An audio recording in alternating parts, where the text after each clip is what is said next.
ಯದಾ ಯದಾ ಹಿ ಧರ್ಮಸ್ಯ ಗ್ಲಾನಿರ್ಭವತಿ ಭಾರತ ಅಭ್ಯುತ್ಥಾನಂ ಅಧರ್ಮಸ್ಯ ತದಾತ್ಮಾನಂ ಸೃಜಾಮ್ಯಹಂ ಪರಿತ್ರಾಣಾಯ ಸಾಧೂನಾಂ ವಿನಾಶಾಯ ಚತುಷ್ಕೃತಾಂ ಧರ್ಮ ಸಂಸ್ಥಾಪನಾರ್ಥಾಯ ಸಂಭವಾಮಿ ಯುಗೆ ಯುಗೆ.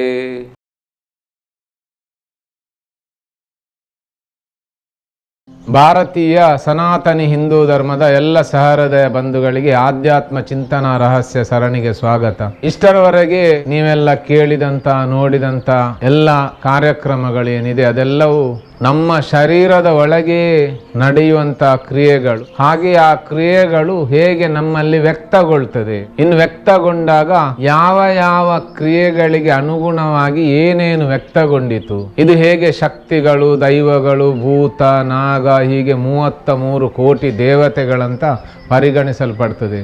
ಹೀಗೆ ಇಂಥದ್ರಲ್ಲಿ ಯಾವುದಾದ್ರೂ ಒಂದು ಇಲ್ಲಿ ವ್ಯಕ್ತಗೊಳ್ಳಿಕ್ಕುಂಟು. ಹಾಗೆ ಪ್ರತಿಯೊಬ್ಬ ಮನುಷ್ಯ ಇಲ್ಲಿ ಇದ್ದಾನೆ ಅಂತ ಹೇಳಿದ್ರೆ ಅವನಲ್ಲಿ ರಾಮಾಯಣ ಇರ್ಬೋದು, ಮಹಾಭಾರತ ಇರ್ಬೋದು, ಪುರಾಣಗಳಿರ್ಬೋದು, ಈ ಕಥೆಯ ಒಂದು ವ್ಯಕ್ತಿತ್ವ ಅಲ್ಲಿ ವ್ಯಕ್ತಗೊಂಡಿರ್ತದೆ ಪ್ರತಿಯೊಬ್ಬರಲ್ಲಿ. ಹಾಗೆ ಇದು ನಮ್ಮದು ಭಾರತ ದೇಶ. ಇಡೀ ಭಾರತ ದೇಶದಲ್ಲಿರುವಂತ ಎಲ್ಲ ವ್ಯಕ್ತಿಗಳು ಹಾಗೆ ಅವರ ವ್ಯಕ್ತಿತ್ವಗಳು ಇದೆಲ್ಲವೂ ಪುರಾಣದ ಒಂದೊಂದು ಕಥೆಯ ಒಂದೊಂದು ವ್ಯಕ್ತಿಗಳ ಚಿತ್ರಣಗಳು. ಸೊ ಇದೆಲ್ಲವೂ ವ್ಯಕ್ತಗೊಂಡಾಗ ಹೇಗೆ ಕಾರ್ಯಾಚರಿಸ್ತದೆ. ಒಂದು 5200 ವರ್ಷದ ಹಿಂದೆ ಕೃಷ್ಣ ಬಂದಿದ್ದ, ಮಹಾಭಾರತ ನಡೀತ ಅಂತ ಹೇಳಿದ್ರೆ ಅಲ್ಲಿಂದು ಕೃಷ್ಣ ಅನ್ನುವೊಬ್ಬ ವ್ಯಕ್ತಿ ವ್ಯಕ್ತಗೊಳ್ಬೇಕು. ಹಾಗೆ ಪಾಂಡವರು, ಕೌರವರು, ದ್ರೌಪದಿ ಎಲ್ಲ ವ್ಯವಸ್ಥೆಗಳಲ್ಲಿ ವ್ಯಕ್ತಗೊಳ್ಬೇಕು. ಹೇಗೆ ತತ್ವ ನಮ್ಮೊಳಗುಂಟು ಹಾಗೆ ಅದು ವ್ಯಕ್ತಗೊಂಡಾಗ ಹೊರಗಿನವರಿಗೂ ಅದು ಕಾಣ್ತದೆ. ನಾವು ಹೇಳ್ತೇವೆ ಆ ಧರ್ಮರಾಯನಂತ ವ್ಯಕ್ತಿತ್ವ, ಕರ್ಣನಂತ ವ್ಯಕ್ತಿ. ಸೊ ಇದೆಲ್ಲವೂ ಅವರಲ್ಲಿ ವ್ಯಕ್ತಗೊಂಡ ವ್ಯಕ್ತಿತ್ವದ ಚಿತ್ರಣ. ಹೀಗೆ ವ್ಯಕ್ತಗೊಂಡಾಗ ಈಗಿನ ವರ್ತಮಾನದ ಕಾಲಘಟ್ಟದಲ್ಲಿ ನಮ್ಮ ದೇಶ ಹೇಗೆ ನಡೀತಿದೆ, ಇದರ ಹಿಂದೆ ಯಾವ ಯಾವ ತತ್ವಗಳು ಹೇಗೆ ಕಾರ್ಯಾಚರಿಸ್ತಾ ಇದೆ, ಇದನ್ನೆಲ್ಲವನ್ನು ನಾವು ಅರ್ಥ ಮಾಡಿಕೊಳ್ಳಬೇಕು. ಯಾಕಂತ ಹೇಳಿದ್ರೆ ಈಗ ನಡೀತಾ ಇರುವಂತ ಘಟನೆಗಳು ವಾಸ್ತವ ಎಂದಾದ್ರೆ ಆ ವಾಸ್ತವ ನಮ್ಮ ಒಳಗೆ ಇರುವಂತ ವ್ಯವಸ್ಥೆ ಇರಬೇಕು ಹೊರತು ಹೊಸತ್ತಾಗಿ ಏನು ಇಲ್ಲಿ ಬರುವುದಿಲ್ಲ. ಈಗ ಇಲ್ಲಿ ಒಂದು ರಾಮಾಯಣದ ಕಥೆಯನ್ನು ತೆಗೆದುಕೊಂಡ್ರೆ, ಈಗ ರಾವಣನ ತಾಯಿ ರಾಕ್ಷಸಿ, ಅಂದ್ರೆ ರಾಕ್ಷಸ ಕುಲದವಳು, ತಂದೆ ಒಬ್ಬ ಋಷಿ. ಈ ರಾಕ್ಷಸ ಕುಲದವರನ್ನೆಲ್ಲರನ್ನು ಈ ಅಸ್ಸೀರಿಯ ದೇಶದವರು ಅಸುರರು ಅಂತ ನಾನು ಹಿಂದೆ ಎಲ್ಲೇ ಓದಿದ್ದು. ಲೋಕಾಯತ ಚಾರ್ವಾಕ ಪುಸ್ತಕದಲ್ಲಿ ಇಂಥ ಒಂದು ಶಬ್ದ ಇತ್ತು. ಈ ಇಟಲಿ, ರಷ್ಯಾ ಈ ಭಾಗದಲ್ಲಿ ಉಂಟು ಈ ಅಸ್ಸೀರಿಯ ಅನ್ನುವಂಥ ಊರು. ಈ ಅಸ್ಸೀರಿಯದಿಂದ ಬಂದವರು ಅಸುರರು ಅಂತ. ನಿಜವಾಗಿ ಅರ್ಥದಲ್ಲಿ ಹೇಗೆ ಅಂತ ಹೇಳಿದ್ರೆ, ಅಸುರ ಅವ ಕುಡಿಯಲಿಲ್ಲ, ಎಚ್ಚರದಲ್ಲಿದ್ದಾನೆ, ಅಮಲಲ್ಲಿಲ್ಲ, ಜಾಗೃತ ಅವಸ್ಥೆಯಲ್ಲಿದ್ದಾನೆ, ಇವ ಅಸುರ ಅಂತ. ಸೊ ನಾವೆಲ್ಲ ಭಾರತೀಯರು ಆಧ್ಯಾತ್ಮ ಸಾಧನೆ, ದೈವ, ದೇವರು, ಭೂತ, ಸೊ ಈ ಬೇರೆ ಬೇರೆ ತತ್ವಗಳನ್ನು ಹಿಡಿದುಕೊಂಡು ಜಪ, ಧ್ಯಾನ, ಪೂಜೆ, ಭಜನೆ, ಕೀರ್ತನೆಗಳನ್ನೆಲ್ಲ ಮಾಡಿಕೊಂಡು ನಾವು ಎಲ್ಲರೂ ಯಾವತ್ತಿಗೂ ಇದ್ರೂ ಸುರರೇ ಆಗಿರುವುದು. ಸೊ ಆ ಸುರತ್ವದ ಸಾಧನೆ ನಮ್ಮಲ್ಲಿ ಸಂಸ್ಕೃತದಲ್ಲಿ ಹಾಸುಹೊಕ್ಕಾಗಿ ಉಂಟು. ಸೊ ಇಂತಹ ಸುರತ್ವದ ಸಾಧನೆ ಇನ್ನೊಂದು ಧರ್ಮದಲ್ಲಿಲ್ಲ. ಇದು ಬರೇ ಭಾರತೀಯ ಸನಾತನಿ ಹಿಂದೂ ಧರ್ಮದಲ್ಲಿ ಮಾತ್ರ. ಹೀಗೆ ಆ ಕಡೆಯಿಂದ ಒಂದು ಸ್ತ್ರೀ ನಮ್ಮ ಭಾರತಕ್ಕೆ ಮದುವೆ ಆಗಿ ಬರ್ತಾಳೆ. ಈಗ ಅವಳನ್ನು ನಾವು ಕೈಕಸೆ ಅಂತ ತೆಗೆದುಕೊಂಡ್ರೆ, ಈಗ ಅವಳ ಮಗ ವಿಧ ವಿಧದ ವೇಷ ಎಲ್ಲ ಹಾಕುವಂತ ದಶಾನನ, 10 ಇಂದ್ರಿಯಗಳ ಮುಖಾಂತರ ಕಾರ್ಯಾಚರಿಸುವ ಯಾರಿದ್ದಾನೆ ಅವ ದಶಾನನ, ಅವ ರಾವಣ ಅಂತ. ಈಗ ಭಾರತದಲ್ಲಿ 2 ಪಕ್ಷ ಇದೆ ಅಂತ ಹೇಳಿ ಆದ್ರೆ ಆ 2 ಪಕ್ಷದಲ್ಲಿ ಇನ್ನೊಂದು ವಿರೋಧ ಪಕ್ಷ, ಇನ್ನೊಂದು ಆಳುವ ಪಕ್ಷ. ಈ ವಿರೋಧ ಪಕ್ಷದಲ್ಲಿರುವವ ಈ ರಾವಣ. ಹೀಗೆ ವಿರೋಧ ಪಕ್ಷದಿಂದ ಸಂಸತ್ ಸದಸ್ಯರಾಗಿ ಆಯ್ಕೆಗೊಳ್ಳಿಕ್ಕೋಸ್ಕರ MP ಎಲೆಕ್ಷನ್ಗೆ ಯಾರೆಲ್ಲ ಇಡೀ ಭಾರತದಲ್ಲಿ ಈ ಚುನಾವಣೆಗೆ ಸ್ಪರ್ಧಿಸ್ಲಿಕ್ಕೆ ನಿಂತಿದ್ದಾರೆ, ಹೀಗೆ ನಿಂತವರೆಲ್ಲ ಯಾರು ಕೇಳಿದ್ರೆ ಈ ರಾವಣನ ಮಾವಂದಿರು, ಮರೀಚ ಅಂತ. ಯಾಕೆ ಮಾರೀಚ ಅಂತ ಹೇಳಿದ್ರೆ, ಮಾರೀಚ ವೇಷ ಹಾಕುವುದರಲ್ಲಿ ನಿಪುಣ ಅಂತ. ಮಾರೀಚನಿಗೆ ಗೊತ್ತಿತ್ತು ರಾಮ ಯಾರು. ಆದ್ದರಿಂದ ಮಾರೀಚ ಈಗ ಎಲ್ಲ ಕೆಲಸವನ್ನು, ಹಿಂದೆ ಏನೆಲ್ಲ ಮಾಯಾವಿತನದ ಕ್ರಿಯೆಗಳಲ್ಲಿ ತೊಡಗಿದ್ದ ಅದನ್ನೆಲ್ಲ ಬಿಟ್ಟು ಅವ ಒಂದು ವಿಶ್ರಾಂತಿ ಸ್ಥಿತಿಯನ್ನು ಅನುಭವಿಸ್ತಾ ಇದ್ದ. ಇಂಥ ಮಾವನನ್ನು ರಾವಣ ಕರ್ಕೊಂಡು ಬರ್ತಾನೆ. ಯಾಕಂತ ಹೇಳಿದ್ರೆ ಶೂರ್ಪನಖಿಯ ಮೂಗನ್ನು ಕಡ್ದದ್ದಕ್ಕೆ, ಸೀತೆಯನ್ನೀಗ ಅಪಹರಿಸಬೇಕು ಅನ್ನುವಂಥ ಉದ್ದೇಶದಿಂದ ಮಾವನನ್ನು ಕರ್ಕೊಂಡು ಬರ್ತಾನೆ. ಮಾವ ಹೇಳ್ತಾನೆ, ಇಲ್ಲ, ನಾನು ಇಂಥ ಕೆಲಸವನ್ನು ಮಾಡುವುದಿಲ್ಲ. ಆಗ ರಾವಣನ ಕೈಯಿಂದ ಸಾಯುವುದಕ್ಕಿಂತ ರಾಮನ ಕೈಯಲ್ಲಿ ಸತ್ರೆ ಮೋಕ್ಷ ಸಿಗ್ತದೆ ಅನ್ನುವಂಥ ಉದ್ದೇಶ ಆ ಮಾರೀಚನದಿತ್ತು. ಇಲ್ಲಿಯೂ ಹಾಗೆ ಸಂಸತ್ ಸದಸ್ಯತನದ ಚುನಾವಣೆಗೆ ಸ್ಪರ್ಧಿಸುವಂತ ಆ ವ್ಯಕ್ತಿ ಮಾರೀಚರು. ಇಂಥ ಮಾರೀಚರು ನಾವು ಯಾರು ಮತದಾರರು. ಈ ನಾವು ಮತದಾರ ಅಂತ ಹೇಳಿದ್ರೆ ಯಾರು? ಭಾರತದ ಎಲ್ಲ ಪ್ರಜೆಗಳು. ನಮಗೊಂದು ದೇಹ ಭಾವ ಅಂತ ಉಂಟು, ಹಾಗೆ ಇಲ್ಲಿ ಒಂದು ದೇಹವೂ ಇದೆ. ಇನ್ನು ಈ ದೇಹ ಯಾರು? ಈ ದೇಹ ಯಾರು ಅಂತ ಹೇಳಿದಕ್ಕೆ ಅವನಿಜೆ ಅಂತ ಹೆಸರು. ಅವನಿ ಹೇಳಿದ್ರೆ ಭೂಮಿ, ಅವನಿಜೆ ಹೇಳಿದ್ರೆ ಭೂಮಿಯ ಮಗಳು ಸೀತೆ ಅಂತ. ಈ ಸೀತೆ ನೇಪಾಳದವಳು ಅಂತ ಹೇಳಿದ್ರೆ ಎಡದ ಮೆದುಳಿನಿಂದ ಕಾರ್ಯಾಚರಿಸುವಂತ ಏನು ಎಚ್ಚರದ ಸ್ಥಿತಿ ಇದೆ, ಆ ಎಚ್ಚರ ಸ್ಥಿತಿಯಲ್ಲಿ ಎಲ್ಲಿ ನಾನಿದ್ದೇನೆ ಅದು ಈ ದೇಹದಲ್ಲಿ. ಸೊ ಈ ದೇಹ ಇಲ್ಲಿ ಸೀತೆ. ಯಾಕೆಂತ ಹೇಳು ಭೂಮಿಯ ಮಗಳು ಅಂತ. ನಿಜವಾಗಿ ಭೂಮಿಯ ಮಗಳು ಯಾರು ಕೇಳಿದ್ರೆ ಅದು ಮಂಗಳ ಗ್ರಹ. ಈ ಮಂಗಳ ಗ್ರಹದ ಕಲ್ಲರು ಕೆಂಪು ಕಲ್ಲರ್. ಆದ್ದರಿಂದ ನಮ್ಮ ಮೂಲಾಧಾರ ಚಕ್ರದ ಬಣ್ಣವು ಕೆಂಪೆ. ಯಾಕಂತ ಹೇಳಿದ್ರೆ ಸೂರ್ಯನ ಬೆಳಕು ಬಿದ್ದಾಗ ಯಾವುದು ಅರಳ್ತದೋ ಅದಕ್ಕೆ ಅರವಿಂದ ಅಂತ ಹೆಸರು. ಸೊ ಇಂಥ ಮೂಲಾಧಾರ ಚಕ್ರದಲ್ಲಿ ನನ್ನ 28% ಈ ಪೃಥ್ವಿ ತತ್ವದ ಶರೀರ ಕಾರ್ಯಾಚರಿಸ್ತಾ ಉಂಟು. ಸೊ ಇನ್ನು ಇದು ಗಣಪತಿ, ಇನ್ನು ಇದರ ಬಣ್ಣವು ಕೆಂಪೆ. ಹಾಗೆ ಇಲ್ಲಿ ಷಡಾನನಂ ಕುಂಕುಮ ರಕ್ತವರ್ಣಂ ಅಂತ ಹೇಳುವಾಗ ಈ ಸುಬ್ರಹ್ಮಣ್ಯ ಅನ್ನುವಂಥ ಯಾವ ತತ್ವ ನಮ್ಮೊಳಗೆ 6 ಚಕ್ರಗಳ ಮುಖಾಂತರ ಕಾರ್ಯಾಚರಿಸ್ತಾ ಇದೆ, ಅದು ಸಹ ಮೂಲಾಧಾರ ಚಕ್ರದಲ್ಲಿ ಅದರ ಬಣ್ಣವನ್ನು ಹೊರಚಾಚುವಾಗ ಅದು ನನ್ನ ಶರೀರದ ಸುತ್ತಲೊಂದು ಕೆಂಪು ಬಣ್ಣದ ಮೊಟ್ಟೆ ಆಕಾರದ ವಲಯವನ್ನು ನಿರ್ಮಾಣ ಮಾಡ್ತದೆ. ಇದು ಮೊದಲ ಕೋಟೆ. ಈಗ 9 ಕೋಟೆಗಳುಂಟು. ಇದೀಗ ಮೊದಲ ಕೆಂಪು ಬಣ್ಣದ ಕೋಟೆ, ಅದರೊಳಗೆ ಈ ಶರೀರ ಇದೆ. ಸುಬ್ರಹ್ಮಣ್ಯನ ಬಣ್ಣವು ಇಲ್ಲಿ ಕೆಂಪು. ಇನ್ನು ಸಿಂಧೂರ ಅರುಣ ವಿಗ್ರಹಂ ತ್ರಿನಯನಾಮ್ ಅಂತೆಲ್ಲ ಹೇಳುವಾಗ ಆ ರಾಜರಾಜೇಶ್ವರಿಯ ಬಣ್ಣವು ಕೆಂಪೆ. ಅಂತ ಈ ಶರೀರ ಈಗ ಯಾವುದು ಕೇಳಿದೆ, ಇದಕ್ಕೆ ಮಂಗಳ ಗ್ರಹ. ಇದು ಸೀತೆ. ಕಣ್ಣು, ಕಿವಿ, ಮೂಗು, ನಾಲಿಗೆ, ಚರ್ಮದ ಮುಖಾಂತರ ಎಲ್ಲವನ್ನು ನಾವು ಗ್ರಹಿಸ್ತೇವೆ. ಆದ್ದರಿಂದ ಈ ಶರೀರ ಗ್ರಹಿಣಿ. ಯಾಕಂದ್ರೆ ಈ ಶರೀರದಲ್ಲಿರುವುದು ಈ ಕಣ್ಣು, ಕಿವಿ, ಮೂಗು, ನಾಲಿಗೆ, ಚರ್ಮ ಎಲ್ಲ. ಹಾಗೆ ಇದರಲ್ಲಿರುವ ನನ್ನನ್ನು ಗ್ರಹಸ್ಥ, ಗ್ರಹದಲ್ಲಿ ಸ್ಥಿತನಾಗಿ ಇರುವವ. ಇನ್ನು ಗ್ರಹದಲ್ಲಿ ಸ್ಥಿತನಾಗಿ ಇರುವವ ನಿಜವಾಗಿ ಹೇಗಿದ್ದಾನೆ ಕೇಳಿದರೆ ಅವ ಅಗ್ನಿ ತತ್ವವನ್ನು ಉಪಯೋಗಿಸಿಕೊಂಡು ಇನ್ನು ಈ ಹೊರಗೆ ಇಲ್ಲಿ ವ್ಯಕ್ತ ಆಗುವುದು. ಆ ಅಗ್ನಿ ತತ್ವ ಮಣಿಪುರ ಚಕ್ರದದು ರಾ ಅಂತ ಹೇಳಿ. ಆದರೆ ಆ ರಾ ಈಗ ಮೇಲೆ ಚಲಿಸಿದ್ರೆ ರಾಮ ಅಂತ ಆಗ್ತದೆ. ಮಾ ಹೇಳಿದ್ರೆ ನಾನು 25ನೇವ. ಸೊ ಈಗ ಪ್ರತಿಯೊಬ್ಬರ ಒಳಗೂ ಈ ರಾಮ ತತ್ವ ಜಾಗೃತಗೊಂಡೇ ಕಾರ್ಯಾಚರಿಸ್ತಾ ಇದೆ. ಎಲ್ಲರೊಳಗೂ ರಾಮ ಇದ್ದಾನೆ. ಹಾಗೆ ಪ್ರತಿಯೊಬ್ಬರಲ್ಲಿಯೂ ಅವರವರ ಗುಣ, ನಡತೆ, ಸಂಸ್ಕಾರಗಳಿಗೆ ಅನುಗುಣವಾಗಿ ಇನ್ನು ಬೇರೆ ಯಾರಲ್ಲಿದ್ದಾರೆ ಈ ರಾಮಾಯಣದ ಪಾತ್ರದಲ್ಲಿ ಆಯಾಯ ಪಾತ್ರಗಳಲ್ಲಿ ವ್ಯಕ್ತಗೊಳ್ಳುವುದು. ಇವತ್ತು ಇಲ್ಲಿ ಒಂದು ವರ್ಗದ ಮತವನ್ನು ಸೆಳೀಲಿಕ್ಕೋಸ್ಕರ ಆ ವಿರೋಧ ಪಕ್ಷ ಏನ್ ಮಾಡ್ತದೆ, ಆ ವರ್ಗದ ಉನ್ನತವಾದಂಥ ಸ್ಥಾನಮಾನದಲ್ಲಿರುವಂಥ ಒಬ್ಬ ವ್ಯಕ್ತಿಯನ್ನು ತಂದು ನಿಲ್ಲಿಸ್ತದೆ. ಇನ್ನು ಹೆಸರಿನೊಂದಿಗೆ ಒಂದು ಜಾತಿಯ ಹೆಸರನ್ನು ಸೇರಿಸ್ತದೆ. ಈಗ ಇಲ್ಲಿ ಮರೀಚ ಬಂಗಾರದ ಜಿಂಕೆಯಾಗಿ ತಯಾರಾದ. ನೋಡ್ಲಿಕ್ಕೆ ಮಾತ್ರ ಅದು ಬಂಗಾರದ ಜಿಂಕೆ. ರಾಮನಿಗೂ ಗೊತ್ತಿತ್ತು, ಲಕ್ಷ್ಮಣನಿಗೂ ಗೊತ್ತಿತ್ತು. ಆದ್ರೆ ಈ ದೇಹ ಅನ್ನುವಂಥ ಸೀತೆಗೆ ಗೊತ್ತಾಗ್ಲಿಲ್ಲ.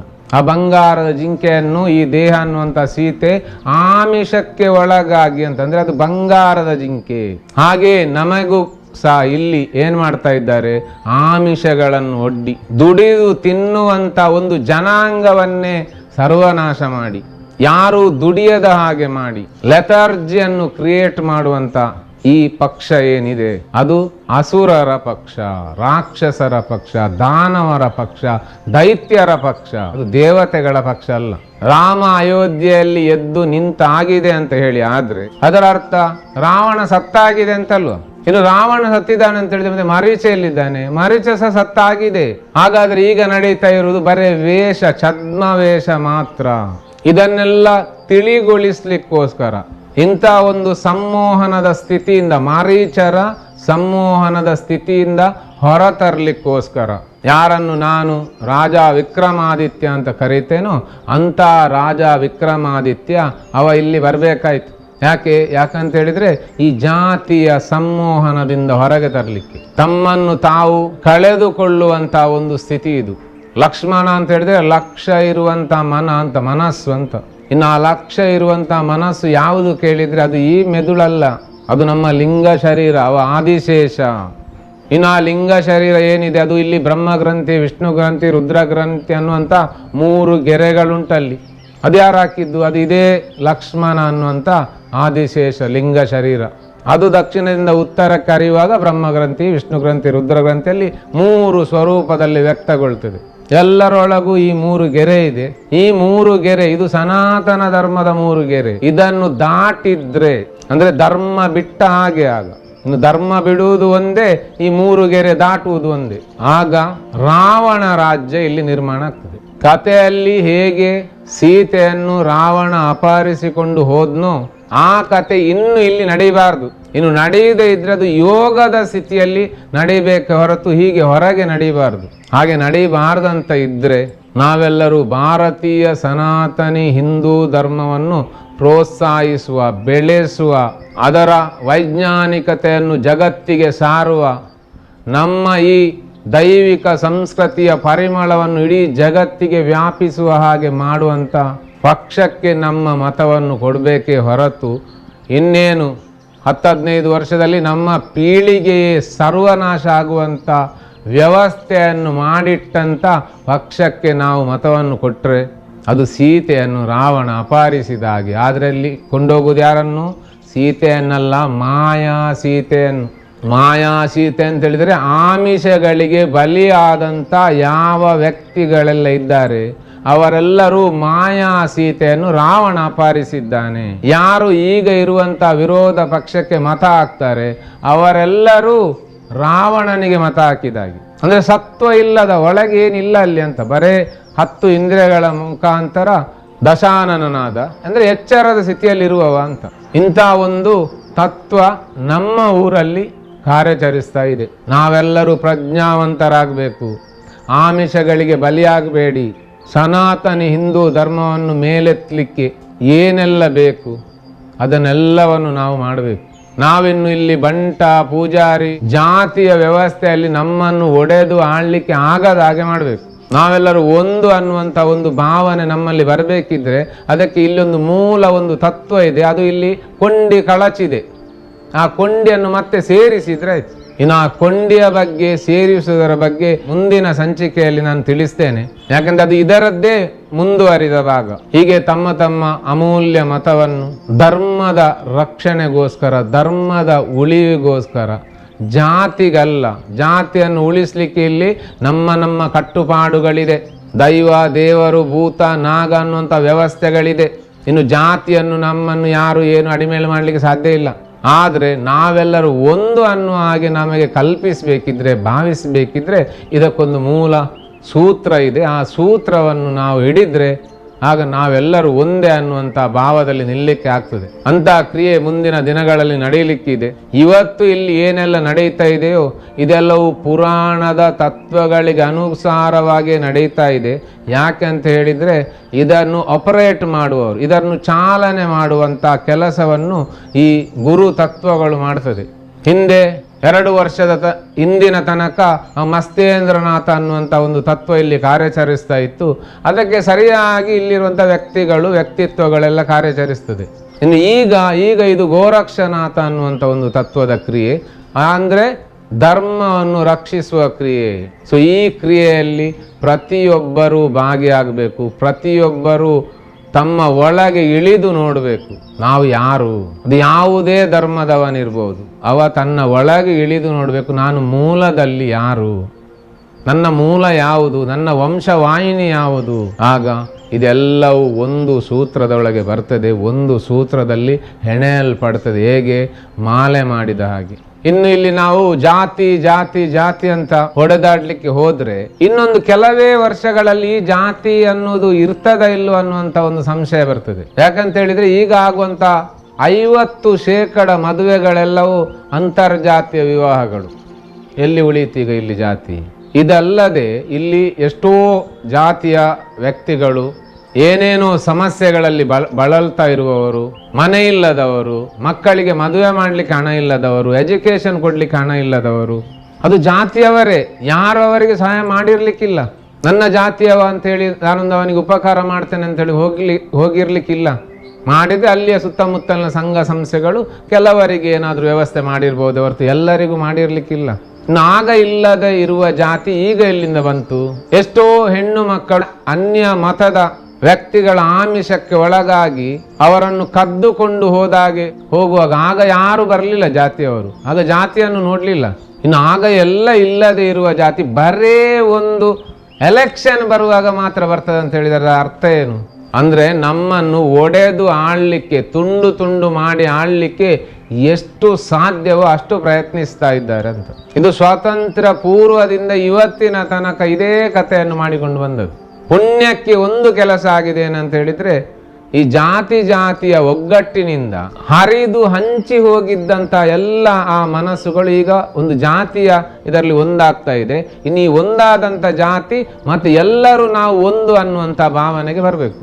ಹೀಗೆ ನಾವೆಲ್ಲರೂ ಪ್ರಜ್ಞಾವಂತ ನಾಗರಿಕರಾಗಿ ನಮ್ಮ ದೈವ, ದೇವರು, ಭೂತ, ನಾಗ, ಹಾಗೆ ಈ ಸನಾತನ ಸಂಸ್ಕೃತಿ ಆಚರಣೆಗಳು ಇದೆಲ್ಲವೂ ಉಳಿಬೇಕಂತ ಇದ್ರೆ ಆ ಮ್ಲೇಂಚ ಸಂಸ್ಕೃತಿಯನ್ನು, ಹಾಗೆ ಸೆಕ್ಯುಲರಿಸಮ್ ಅನ್ನುವಂಥ ಒಂದು ತತ್ವ ಏನುಂಟು ಆ ತತ್ವದಲ್ಲಿ ಕಾರ್ಯಾಚರಿಸುವ ಮನಸ್ಥಿತಿಯಿಂದ ನಾವು ಹೊರಗೆ ಬರಬೇಕು.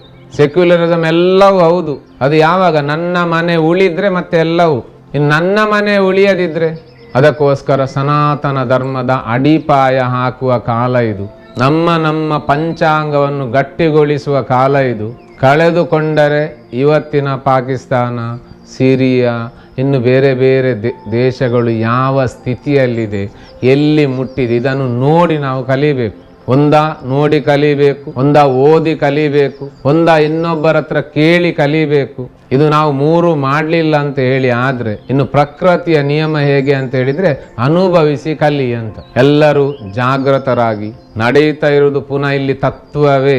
ಸೊ ನಿಮ್ಮ ಆ ಸೀತೆಯನ್ನು ಮಾಯೆಗೆ ಒಳಗಾಗದ ಹಾಗೆ ನೀವು ರಕ್ಷಿಸಿದ್ರೆ ಸೀತಾ ಅಪಹರಣ ಆಗೋದಿಲ್ಲ. ಇನ್ನು ಆ ಸೀತಾ ಅಪಹರಣ ಆಗದ ಹಾಗೆ ನಿಮ್ಮನ್ನು ನೀವು ರಕ್ಷಿಸಿಕೊಳ್ಳಿ.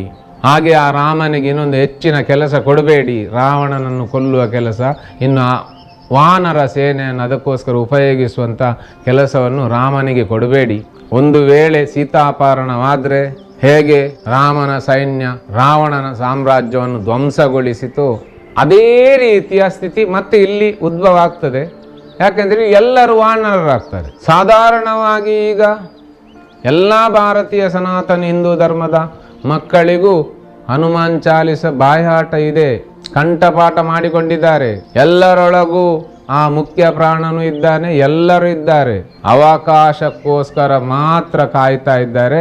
ಯಾವಾಗ ಸೀತೆ ಅಪಹರಣ ಆಗ್ತದೋ ಆ ಕ್ಷಣವೇ ಮುಖ್ಯ ಪ್ರಾಣ ಎದ್ದು ನಿಲ್ತಾನೆ, ಸರ್ವನಾಶ ಗ್ಯಾರಂಟಿ. ಇಷ್ಟು ಹೇಳಿ ಇಂದಿನ ಈ ಸಂಚಿಕೆಯನ್ನು ಕೇಳಿದಂಥ ನೋಡಿದಂಥ ಎಲ್ಲ ಸಹೃದಯ ಬಂಧುಗಳಿಗೆ ಅನಂತ ಕೃತಜ್ಞತೆಗಳು, ಅನಂತ ಪ್ರಣಾಮಗಳು.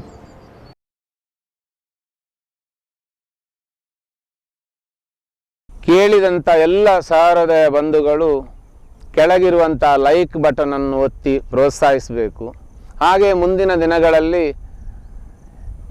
ಇಂಥದೇ ಹಲವು ಚಿಂತನೆಗಳನ್ನು ವೀಕ್ಷಿಸಲು ಬೆಲ್ ಬಟನ್ ಅನ್ನು ಒತ್ತಿ ಹಾಗೆ ಸಬ್ಸ್ಕ್ರೈಬ್ ಮಾಡಬೇಕಾಗಿ ವಿನಂತಿಸ್ತೇನೆ.